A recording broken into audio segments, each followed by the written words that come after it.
Hello there, Michael here. So we're going to learn how to play Wish You Were Here by Pink Floyd. So the chords we need are E minor 7,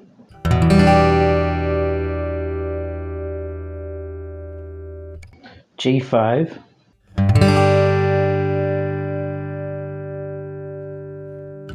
A7 sus4,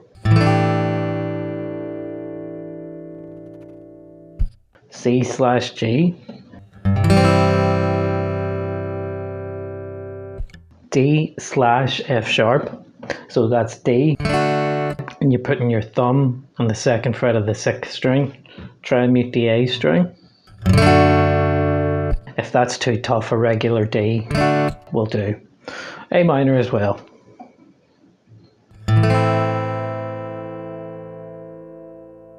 So there's two parts really in the song for the rhythm guitar. There's like a picking/strumming bit that incorporates the two techniques, and then there's just a strumming section where you're applying strumming patterns to those chords I just went through. So what I've done here is you can download the tab for this, and I'll be having it on the screen like I tend to do anyway. What I've done is I had a look at tabs for this in books that I had as well and online. And one thing when I'm teaching people, when they show me tabs from the songbooks they have, or they ask me can I learn this song and such, the tabs can often look really messy and intimidating, even for someone that's been playing a long time like myself. Sometimes it looks very cluttered. So I've tried to skim this down and just give you the main pulse of the song, and I'll explain that more as we get into it. Okay, so for you to play the song like the song itself, you've got to listen to it and use your ear, maybe use slow down software to get it totally right, but this will give you a very accurate and cool and authentic way to play it. Right, so let me break down the parts and then give you the idea for how you can make it really sound like the song, and how you can kind of take a more basic version and build up to that. Okay, so this is the main part.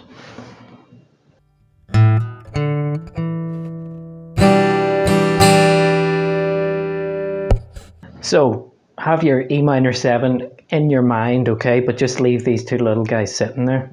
Pick the open A string, hammer on the 2 with your first finger, pick the D string, open, and then second fret in the D string. So that's your first thing to work on. And I like to use the fingers that I'll be using when I strum the chord. Just it helps with the brain and for visualization. So open A, hammer to 2, open D, pick 2. And then do a down, down, up. But this isn't a big boomy strumming song, so I'm playing with quite a feather touch a lot.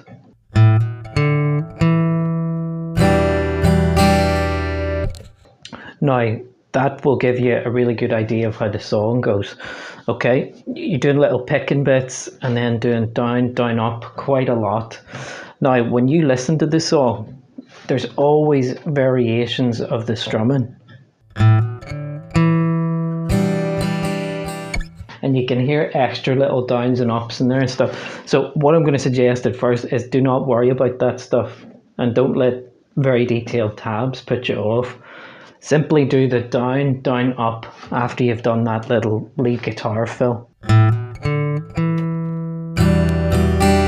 So that's what I want you to work on. Get those bits going first. So then after we've done our strumming on the E minor 7, I don't move any fingers here. I'm picking the second fret, which is already fretted on the D string. Open G, back to that D string. You can lift the fingers off there, although I just keep those guys there to play the open D. So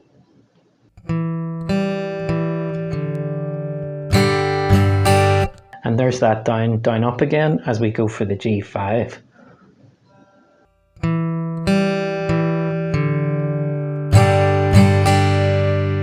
Okay, so if I put those bits so far together.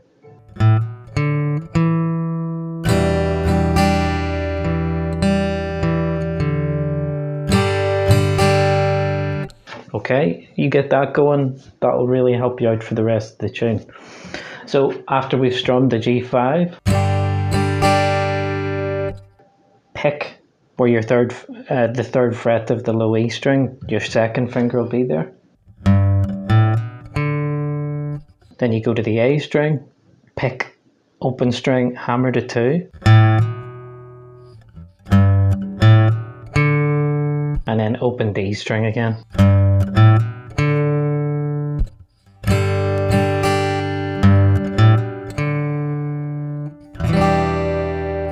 Okay, and then you're going to notice that the same kind of bits repeat after that. So if you can get that bit going around the E minor 7 and the G5, then that'll really do you good. So I would just suggest working those bits for now and then move on. So into the fourth bar now, so another down, down, up on E minor 7.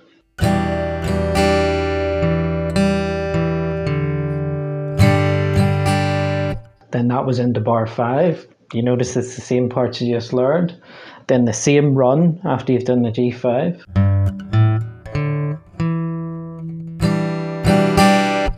Another down, down, up on E minor 7, but then the little fill changes. It'll be this now.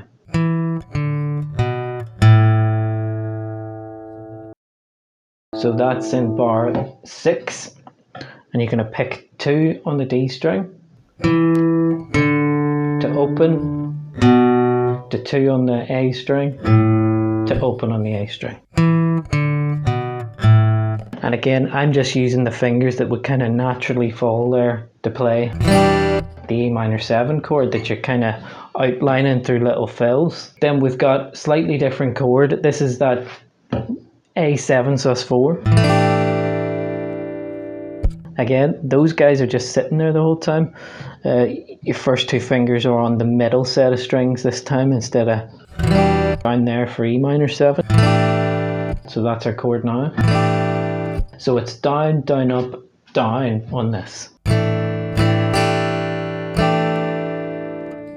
Pick open A, hammer to 2.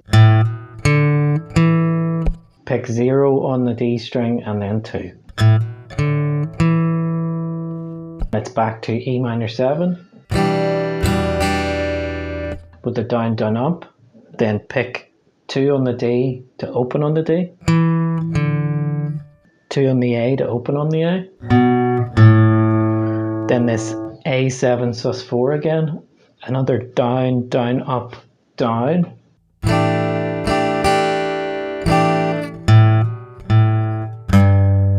And that's our last fill for now. Pick open A, hammer to 2. Pick open A again, and then go down to form the G5 chord. Just pick that third fret of the low E string initially. Now for the tab I've given you here on bar 10, we then go into some strumming. So let me just put it in context. I'll play the last fill and go into the strumming.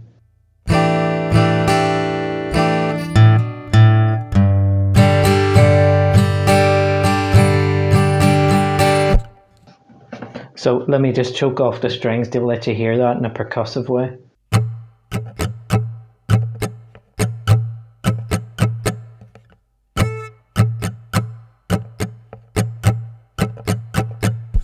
So that's down, down, up, down, down, up, up, down, down, up, down, up, down, down, up, down, down, up, down, down, up, down, up. Now the song uses what's called 16th note strumming. Now I did a video like a long time ago on the channel on that, so I'll put a link in the description. It's called like Understanding 16th note strumming patterns. If it's too heady for you, just stick to the downs and ups and trying to get it to sound like this.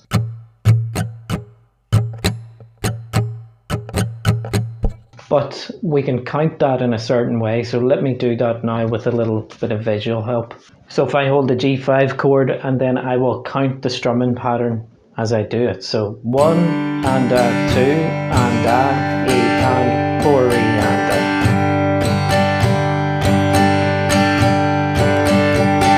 That's 1 and a, 2 and a, E and 4 E and a, 1 and a, 2 and a, E and 4 E Now the good thing is that's the pulse of the strumming for the rest of the song, realistically. Okay, just do your best with that. It does not have to be an exact science. This one thing I always say to my students that I teach in person is, if you keep the arm loose and moving, just always keep it on the move, then you don't always have to do the same downs and ups in all the places.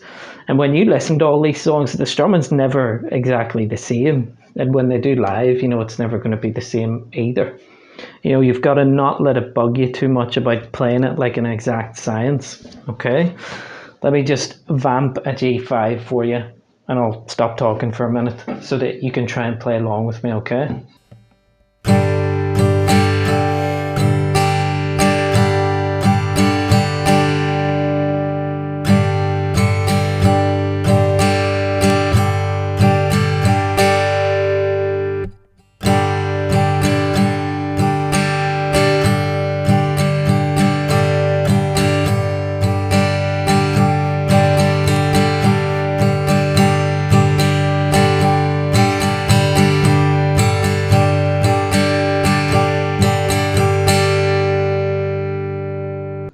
Alright, so that strumming's going to come back very soon, okay? We've got to finish some of the picking bits here, so let me get on with that. So that was bar 10, then you've got to do a bit more of that strumming in bar 11 and go back into all the picking that you've already done. So what I'll do is I'll play from bar 10 to 20 on the tab to put all that in context.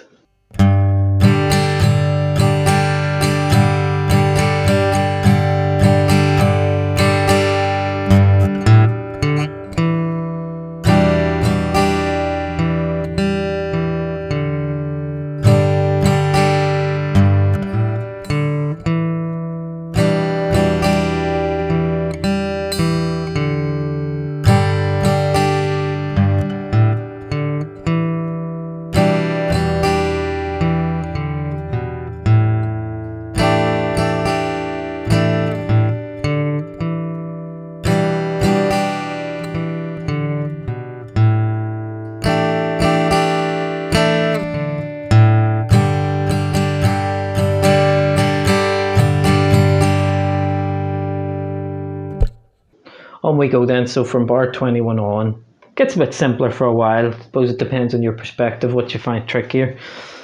We'll use that strumming pattern I went over, and the chords we need are this C/G, then your D with the F sharp and the bass, A minor, G5,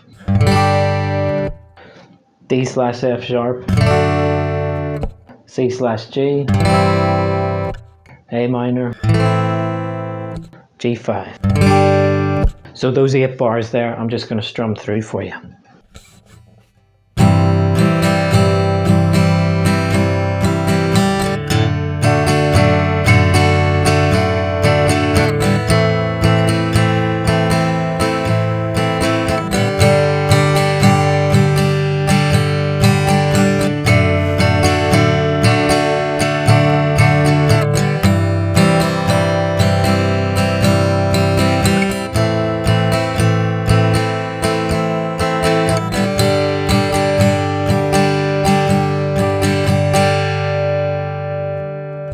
Okay, I'm going to keep going then, so do get yourself this PDF, just get it in the description box.